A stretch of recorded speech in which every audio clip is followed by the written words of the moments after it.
Hello et bienvenue dans cette nouvelle vidéo. Alors aujourd'hui, nous allons faire des exercices sur les espaces topologiques.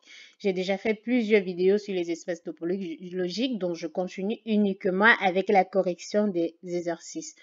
Pour aujourd'hui, je vais d'abord vous définir un espace topologique parce que les exercices sont concentrés sur les espaces topologiques, un espace topologique séparé, pardon, mais c'est peut-être là. Donc si je dis par exemple que F est un espace topologique séparé,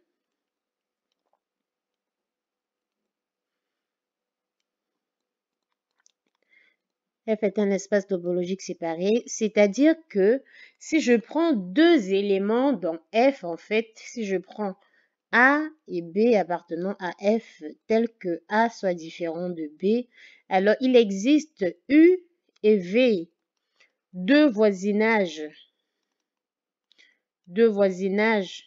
ouverts,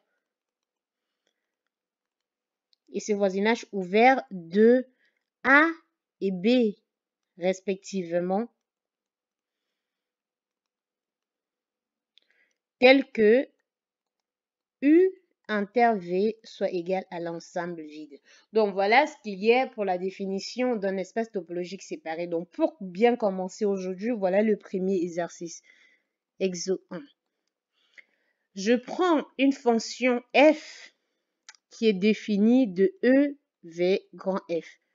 E et grand F, deux espaces topologiques que j'abrège ET, mais une précision sur le fait que F, lui, c'est un espace topologique, mais en plus de ça, il est séparé. Donc, F est un espace topologique séparé. Je définis, pareil pour G, qui est aussi défini de E, VF. Alors, pour la première question, je considère un ensemble A qui est défini par l'ensemble des X qui appartient à E, tel que F de X soit égal à G de X. La question ici est de montrer que A est fermé. On veut montrer que A est fermé. Alors, vous vous rappelez bien sur le fait pour montrer par exemple qu'un espace est fermé, on peut choisir de montrer que le complémentaire de cet espace est ouvert. Donc, pour le cas de notre exercice, je vais choisir, donc je mets la solution et je vais choisir de montrer que le complémentaire de A que je note AC est ouvert. Donc, je vais plutôt montrer que le complémentaire de A que je note AC est ouvert. Alors, le complémentaire de A ayant cet ensemble A, son complémentaire est tout simplement égal à X appartenant à E tel que F de X soit différent de G de X. Donc, voilà ce qu'il y a pour le complémentaire de notre ensemble. Maintenant, en continuant, on va utiliser cette topologie séparée. Alors, premièrement, soit X appartenant au complémentaire de A, c'est-à-dire que le F de X est différent de G de X. Notons que si X appartient au complémentaire de A, X se retrouve d'abord dans E, et par conséquent, F de X et G de X sont des éléments de grand F. Or, grand F est un espace topologique séparé. Alors, si ces deux éléments appartiennent à grand F et ces deux éléments sont distincts, en utilisant la définition de la topologie séparée que j'ai donnée plus haut, ça veut dire qu'il existe tout simplement U, V, deux voisinages ouverts de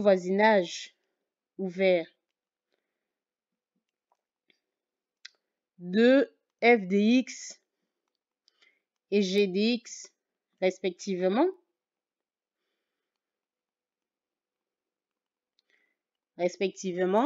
Tel que quoi? Tel que U inter V soit égal à l'ensemble vide. Rappel, c'est juste vraiment la définition de l'espace topologique séparé à ce niveau. Alors, U et V étant ouverts, donc comme U et V sont ouverts, et G, F et G continuent, vous savez bien ce que ça signifie. Ça veut tout simplement dire que l'image réciproque ici, ça veut dire que F moins 1 de U et G moins 1 de V sont continus. parce que, pardon, sont ouverts. Parce que comme f et g sont continus, ça veut dire que l'image réciproque par des fonctions continues, u et v sont ouverts, ça veut dire que l'image réciproque par g et f qui sont continues est tout simplement en ouvert. Et par conséquent, si on rappelle toujours avec ce qu'on a, ça veut dire que x appartient à f moins 1 de u et x aussi appartient à g moins 1 de u, de v. Ceci vient de quoi? Car initialement, si on avait utilisé la relation de f de x appartient à u, g de x appartient à v, en appliquant f moins 1 sur ceci, on devait tout simplement retrouver cette relation. Si je pose w comme qui est égal à f moins 1 de u, on est dans un espace topologique entre f moins 1 de g moins 1, pardon, parce que là, c'est f moins 1 que j'ai utilisé en première position, g moins 1 de v. On est dans un espace topologique, ça veut dire que l'intersection finit ici que g de f et de v est en ouvert. Et en utilisant cette relation qu'on a là, on peut tout simplement dire que w est en ouvert, pas tout simplement en ouvert, est en voisinage. Alors là, je vais effacer ici. Donc, W est un voisinage ouvert de X. Et par conséquent, c'est-à-dire tout simplement que A complémentaire est ouvert. Car on a pris X dans A complémentaire et on a trouvé un voisinage ouvert. Ouvert qui est oméga. Un voisinage ouvert qui est oméga. Et pour rappel, si je reviens juste au fait que après avoir montré que A complémentaire est ouvert, ceci entraîne tout simplement que A est fermé. A est fermé. Donc, voilà, c'est tout ce qu'il fallait pour ce premier exercice. Je vais passer au second exercice. Donc, je vais prendre l'exercice, c'est tout simplement, donc je prends l'exo 2. Là, on va prendre E qui est égal à l'ensemble des fonctions continues de 0, 1 vers R. Et je vais définir l'ensemble grand F qui est tout simplement égal à l'ensemble des fonctions de E, telles que f de 0 soit égal à 0. On va munir E, on munit E de la norme infinie, la norme sub, pardon, et cette norme infinie, pardon, qui est définie par, donc pour les f qu'on prend dans E, on définit comme ceci. Sup sur les x qui sont dans 0, 1, à la valeur absolue de f de x. Donc on munit E de cette norme. Donc tout simplement, on veut démontrer que grand F est fermé dans l'espace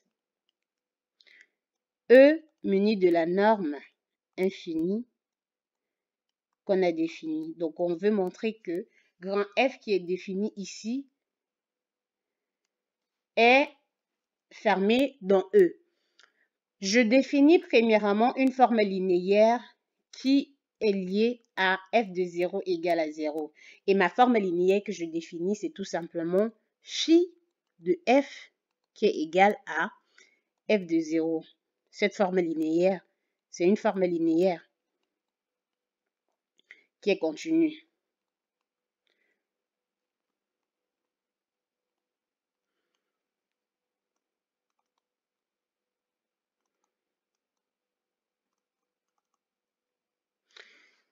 Pour continuer, car et cette continuité vient tout simplement du fait que si vous voulez majorer votre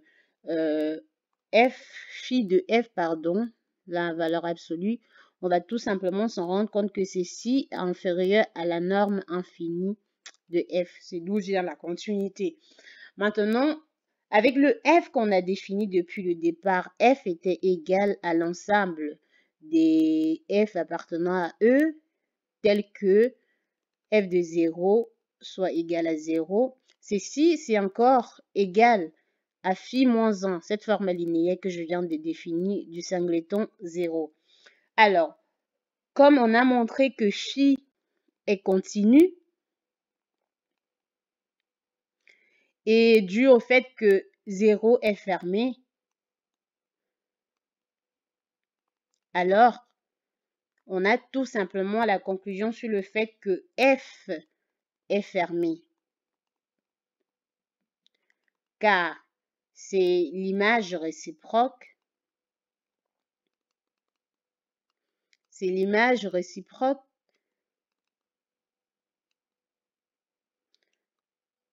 d'un fermé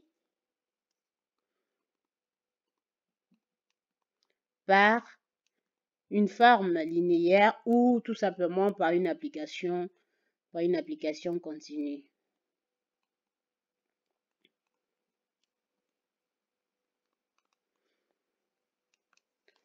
Voilà, c'est tout ce qu'il fallait aujourd'hui pour les deux exercices que je voulais présenter. On se retrouve pour une prochaine vidéo.